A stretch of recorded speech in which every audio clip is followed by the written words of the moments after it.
Hey everybody, Rich here from LW Hobbies. Welcome back, part number 8 and the final part of Tamiya's F-35.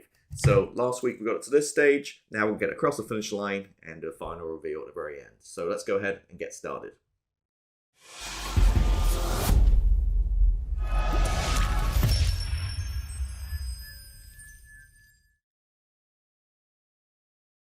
Okay, so been 7 weeks. Last couple of weeks been a little bit short in terms of video length because obviously weathering there wasn't too much to do and decals there wasn't really too much. I've done it a million times. So this time we're going to pretty much wrap it all up. A lot of stuff we painted already, took care of, like the gear, the bay doors, all that kind of stuff. So just bring it all together right now. So that's again how we're looking.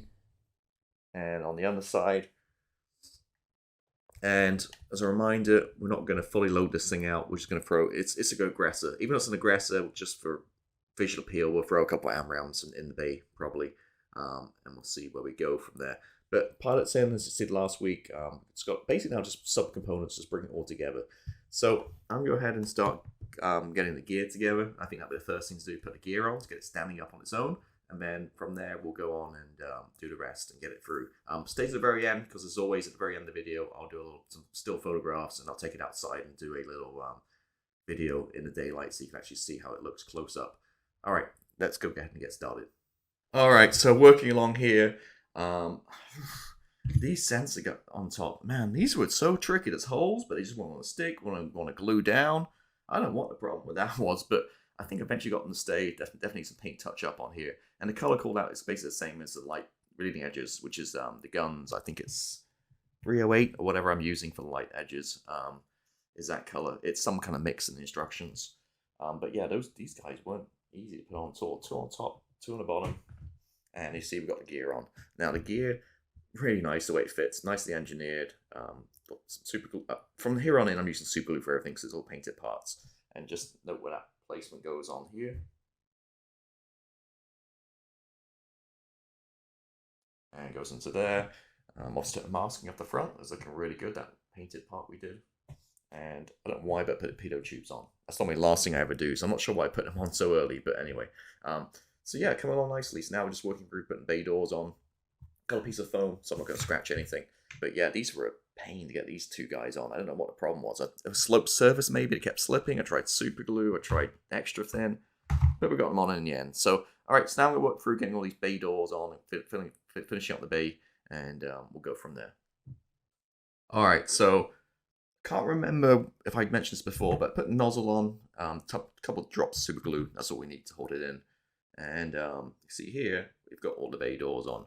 No problem at all. Now you see the distinct color difference between the parts I added to the rest of it. That's because I haven't added the wash yet. So I'm gonna have to wash. Let's see that thing's moved out here. Sorry, it's there you go. I need to add a wash and it will tie in together. Add a couple of missiles in there, like I mentioned. Gears all on. I need to repaint the front here.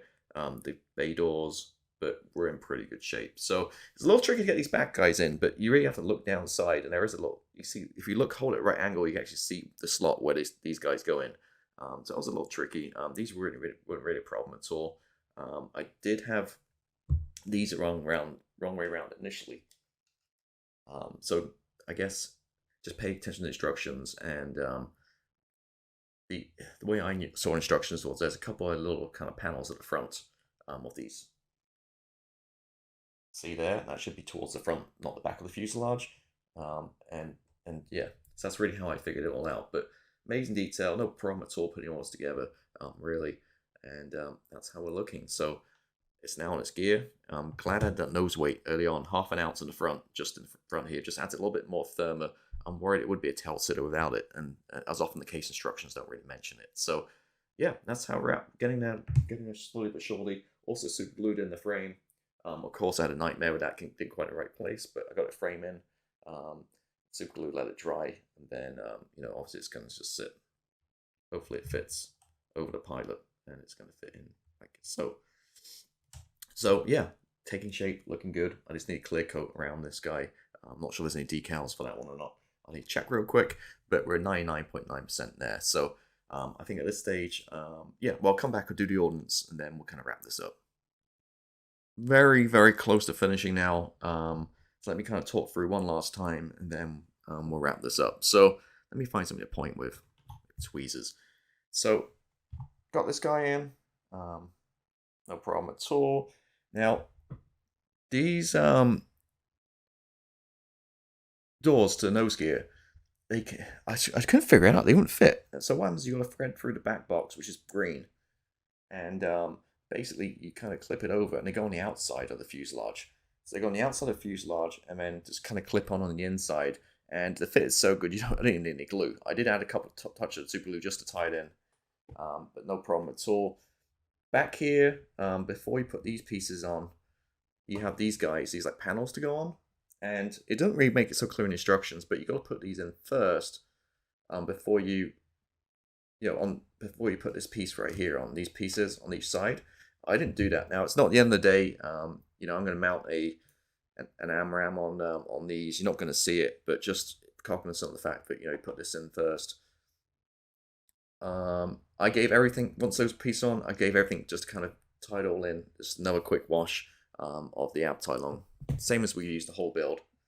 Starship filth, and just dabbed it around in the back in the bay, just to kind of tie it all into the other parts in the front as well and on the door. That's all good to go. Thinking what else? Pretty much done on this. I do have, those of you keen-eyed will know that behind me I had that Vigan that kind of broken, the 72nd scale Vigan in a case, and it kind of fell apart during the move. It needs fixing, so I took the base out. So this is a trumpeter base. Trumpeter glass, acrylic cabinet case. Gotta get it again. Trumpeter acrylic case. I believe it's 9808. I think the SKU number is, and this is Coastal Kits, 72nd scale, but it'll work fine for this. Just glued on here, and it has a case and keep it completely dust free. Now I've put the aircraft on here, and I'll show you a quick kind of sneak preview, and it actually fits perfectly. Okay, it fits just about snugly. And you'll be able to put that case on, keep it dust free. So if you do want a case, Trumpeter 9808, I think it is. So just check the measurements. It's the one for 48 scale aircraft. And then finally here we've got the missiles. I just put decals on. Put the AMRAMs and sidewinders. I decided to do sidewinders as well. So again, we're going off reality here. It's aggressor, so we're not going to load, but I'm loading it up. So I'm doing my own kind of thing.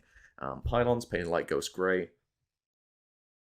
Missile launcher, should I say, and he's gone the outside of the wing. Again, we forgot to screw the hole, drill the holes, remember, so I don't have to snip those off and just super glue it in place.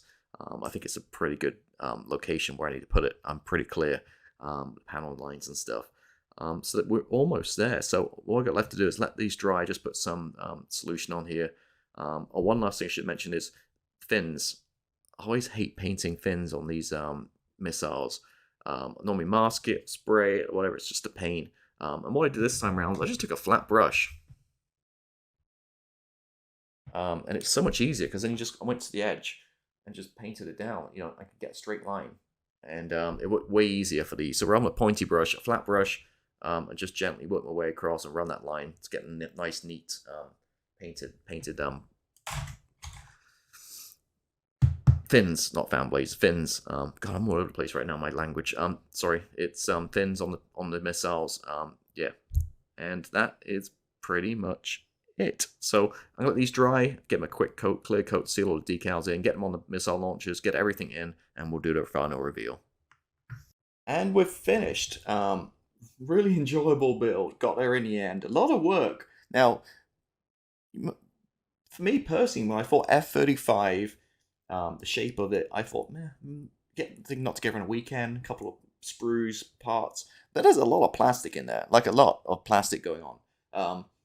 All this detail in the weapons bay. I'm not going to pick this up because it's so fragile as always. I'm going to drop it or do something. But maybe I can show you a little bit here. Come on, stand. There we go. And what I'll do is, this is a good point. Took it outside, so I'll do a little video insert so you can see it a lot better than me. Kind of wobbling around here on the bench in front of me. So, great kit, as we expected. We knew it would be great. It's not quite as great as they make out. It's not going to all hold together with no glue or anything like that. It's not snap tight. It does need glue and proper modeling. The fit is quite nice, or very good in almost all places. A couple of things a little bit tricky to get into as I go through the build video series. Hopefully you've seen over the 8 parts. A few things I found accounted being the first time building this, but hopefully, you know, if I build this again, I'll definitely learn from. A few of those things, for example, the side panels on the weapons bay, glue those in. There's no point leaving them off. Couple of other things in the weapons bay, knowing which order to put certain doors on and different parts on, that kind of stuff. Also, made it super complicated myself with aggressor markings.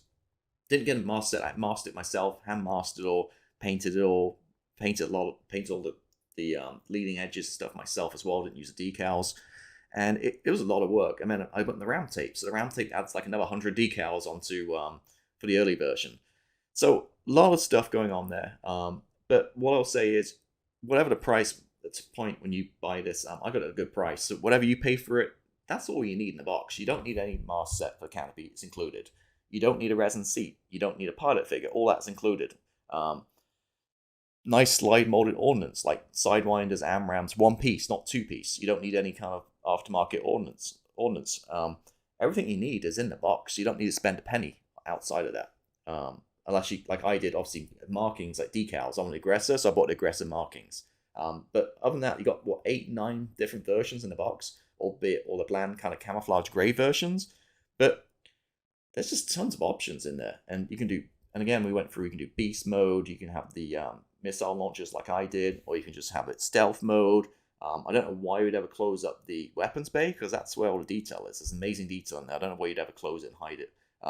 In retrospect, maybe you want to mount this on like a mirror so you can see the underneath, or maybe in flight on slight pivot so you can see inside that weapons bay, because that is the thing of art. No resin, ejection molded, beautiful Tamiya. Canopies, you get 2, which is nice. If you break one, you have a spare. Yeah, it fits pretty good. I'm looking here. I'm definitely glad I painted the pilot figure, because the pilot figure definitely adds some scale dimension to aircraft. I think moving forward, where possible, I'm definitely going to add a pilot figure to my aircraft. So I kind of depicted it kind of starting up, still ladder down and stuff, about to get moving here with a pilot in tow. Yeah, beautiful kit. Go out and buy one. Nothing but praises to say about it. This compared to the F-14, it's hard. I think the F-14 just got subject matter and so many markings, but this is really coming up to one of my favorite kits as well. I really enjoyed this one. It wasn't boring like a lot of people think, or a lot I thought. Again, lots of parts in the box, and I can't wait to build my other one, to be honest with you. I'll have a little break and I'll build that one in Australian markings, I think, because I've never built an Australian aircraft before. And there we go. So hopefully you enjoyed this build series, 8 parts. A lot of kind of backs and forwards, because again, I don't know the kit. You're kind of learning with me as you go through these videos, and hopefully, you know, next time I build one, I'll probably look at my own videos just a refresher, just to see again, remind me of those certain parts you have to do in order, and certain mistakes I made on this, so I get better for the next time. But yeah, awesome. Thank you for watching as always. If you haven't done so, hit the subscribe button. Now, before you drop off, I'm going to do a quick, as always, a little photo montage at the very end to wrap this up. So thank you. Have a great week or weekend, and I'll see you next time.